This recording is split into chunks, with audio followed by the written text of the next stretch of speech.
ભરૂચની સવન ચોકડીથી ગેલ કોલોની સુધીની સોસાયટીમાં કમરસમાં પાણીથી જાહેર માર્ગો પર જળબંબાકારની સ્થિતિ ઊભી થઈ છે।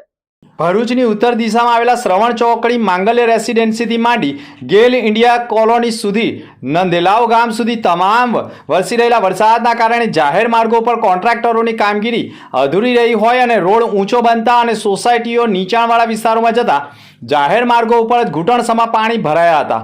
સોસાયટી વિસ્તારોમાં કમરસમાં પાણી છેલ્લા 48 કલાકથી ભરાઈ રહેતા નોકરિયાતો માંડી જીવન જરૂરી સામગ્રી લેવા જવા માટે પણ સ્થાનિકો મૂંઝવણ અનુભવી રહ્યા છે। સંપૂર્ણ 50થી વધુ સોસાયટીઓમાં પાણી ભરાઈ જતા ઇમરજન્સીમાં નીકળવું પણ મુશ્કેલ બની જતું હોય છે। ત્યારે 108 દ્વારા પણ દર્દીને સારવાર મળી રહે તે માટે સોસાયટીઓમાં પાણી હોવા છતાં એમ્બ્યુલન્સ મારફતે દર્દીને હોસ્પિટલ સુધી પહોંચાડવામાં આવ્યું હોય અને સોસાયટીમાં અન્ય એક પરિવારના માતા પણ હોસ્પિટલમાં સારવાર લઈ રહ્યા હોય અને તેને ટિફિન પહોંચાડવા માટે પણ સોસાયટીના રહીશે જોખમી રીતે પાણીમાંથી બહાર નીકળી પોતાના મિત્ર મારફતે હોસ્પિટલમાં સારવાર લઈ રહેલી માતાને ટિફિન પહોંચાડ્યું હોય, પરંતુ સોસાયટીઓમાંથી પાણી ક્યારે નીકળશે તે ગંભીર પ્રશ્ન બની ગયો છે। ભરૂચની શ્રવણ ચોકડીની સામેનો જે વિસ્તાર આવેલો છે, તમામ સોસાયટીઓમાં વરસાદી પાણી ભરાયા છે। લોકો એટલે કે સોસાયટીના લોકોએ પોતાના ખર્ચે પણ મોટરો મૂકીને પાણીનો નિકાલ કરવાના પ્રયાસો કર્યા છે। તંત્રની લાપરવાહી કહેવાય કે કોન્ટ્રાક્ટરની લાપરવાહી। ભરૂચની શ્રવણ ચોકડીનો વિસ્તાર તમને બતાવી, શ્રવણ ચોકડીની સામેનો જે ગેલ ઇન્ડિયા કોલોની સુધીનો જે રસ્તો છે, આમ જોઈએ તો ભરૂચના નંદેલાવ ગામ, શેરપુરા ગામ અને ઉમરાજ ગામ, આ તમામ ગ્રામ પંચાયતોની હદમાં સોસાયટીઓ વરસાદી પાણીમાં ગરકાવ થઈ ગઈ છે। લોકોને ભારે મુશ્કેલીઓનો સામનો કરવો પડી રહ્યો છે। લોકોને ઘરમાંથી નીકળવું મુશ્કેલ બની ગયું છે। ખાસ કરીને વાત કરીએ તો અહીંના લોકો પણ આપણી સાથે છે, તો એમની સાથે પણ તેમની સમસ્યા માનો છો કે આ પાણી જે ભરાઈ ગયા છે કેટલી તકલીફો પડે છે, બાળકો માટે કેટલું જોખમી છે? બાળકો તો નીકળી જ નથી શકતા, બાળકો તો નીકળી નહીં શકે। ગાડીઓને જ્યારે તકલીફ પડે છે તો બાળકોની તો વાત જ નહીં કરવાની, સ્કૂલો બધું બંધ જ છે। શું માનો છો, કોની લાપરવાહીના કારણે આટલા પાણી ભરાયા છે? બધું કોન્ટ્રાક્ટરની જ લાપરવાહી છે।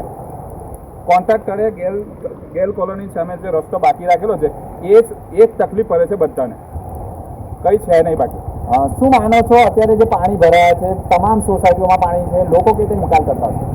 આ તમે જોઈ જ રહ્યા છો, લોકોએ એમના ખર્ચે મશીન મૂકેલા છે। અમુક સોસાયટીમાં મશીન, અમુક સોસાયટીમાં પાણી નીકળે એવું પરિસ્થિતિ નથી અને લોકો નીકળી વાત કરીએ તો ભરૂચની શ્રવણ ચોકડી વિસ્તારની વાત કરવામાં આવે, સંપૂર્ણ વિસ્તાર પાણીમાં ગરકાવ થઈ ગયો છે અને સોસાયટીની આજુબાજુના વિસ્તારોમાં પણ ખેતરોમાં પણ સતત પાણીનો ભરાવો સર્જાઈ ગયો છે।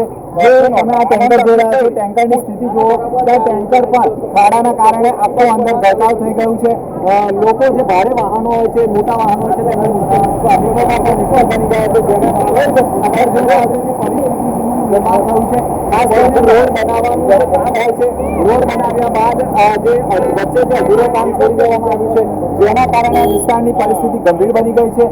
ભરૂચની શ્રવણ ચોકડીથી ગેલ ઇન્ડિયા કંપની, ગેલ ઇન્ડિયા કોલોની અને આજુબાજુના વિસ્તારોમાં મોટા પ્રમાણમાં વરસાદી પાણી ફરી રહ્યા છે, એટલે લોકોએ પોતાના ઘરમાં જ પૂરે રહેવાની નોબત આવી ગઈ છે। ભરૂચ ખબર સાથે દિનેશ મકવાણા સાથે SNP ન્યૂઝ ભરૂચ। દૂધ, શાકભાજી કે જીવન જરૂરી સામગ્રી લેવા બહાર નીકળવું પણ મુશ્કેલ બની ગયું છે। શ્રવણ ચોકડીથી નંદલાવ ચોકડી સુધી સહિતના RCC રોડની કામગીરીમાં પણ ગોબાચારી થઈ છે। ત્યારે બ્લોક ગટર બેસાડવામાં આવી છે, પરંતુ બ્લોક ગટરમાં પાણીના નિકાલ ન હોવાના કારણે બ્લોક ગટર પણ ભરપૂર જોવા મળી રહી છે। RCC રોડ પણ ચોમાસાના સમયમાં બનાવ્યો હોય, જેના કારણે ધોવાઈ ગયો હોવાના દ્રશ્યો પણ જોવા મળ્યા છે। આ વિસ્તારમાં સતત વરસાદી પાણી સોસાયટીઓમાં ભરાઈ રહેતા લોકોને ભારે હાલાકી ભોગવવી પડી રહી છે। ભરૂચની સામે આવેલી તમામ સોસાયટીઓ વરસાદી પાણીમાં ગરકાવ થઈ ગઈ છે। ઇમરજન્સી વાહનોને નીકળવા મુશ્કેલ બની ગયા છે। ભરૂચની શ્રવણ ચોકડીની સામે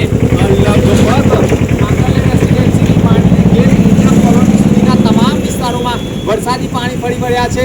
લગભગ જાહેર માર્ગો ઉપર ઘૂંટણસમાં પાણી છે અને સોસાયટી વિસ્તારોમાં કમરસમાં પાણી ભરાઈ ગયા છે। એટલે સોસાયટી વિસ્તારના જે મકાનો છે તેમાં વરસાદી પાણીના ગરકાવ થઈ ગયો છે। હું અત્યારે તમને બતાવીશ જાહેર માર્ગ ઉપર આ જે બાજુમાં જે બ્લોક ગટર બનાવવામાં આવી છે, હું તમને પ્રથમ દ્રષ્ટિએ બતાવીશ કે આ જે બ્લોક ગટર છે, બ્લોક ગટરની ઉપરથી પાણી વહી રહ્યું છે, એટલે કે જે બ્લોક ગટર બનાવવામાં આવી છે તેનો પાણીનો પાણીનો નિકાલ જ ન હોય અને આગળ કનેક્શન ન અપાયા હોવાના કારણે સંપૂર્ણ વિસ્તારોમાં સોસાયટીમાં પાણી ફરી વળ્યા છે. આ બ્લોક ગટર છે.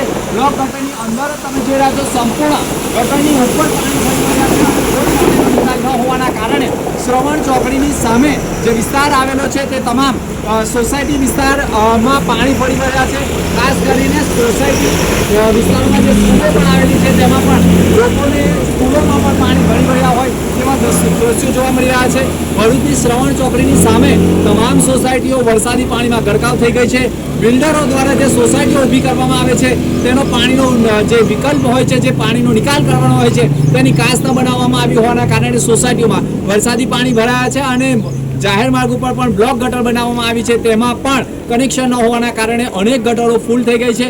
પાણીનો નિકાલ ન હોવાના કારણે તમામ વિસ્તારોમાં વરસાદી પાણી ફરી વળ્યા છે. સોસાયટીમાં કમરસમાં પાણી ભરાયા છે. ત્યારે હવે પાણી ક્યારે નીકળશે તેની રાહ સોસાયટીના લોકો જોઈ રહ્યા છે. મનોજ ખંભાતા સાથે દિનેશ મકવાણા, SNB ન્યૂઝ, ભરૂચ.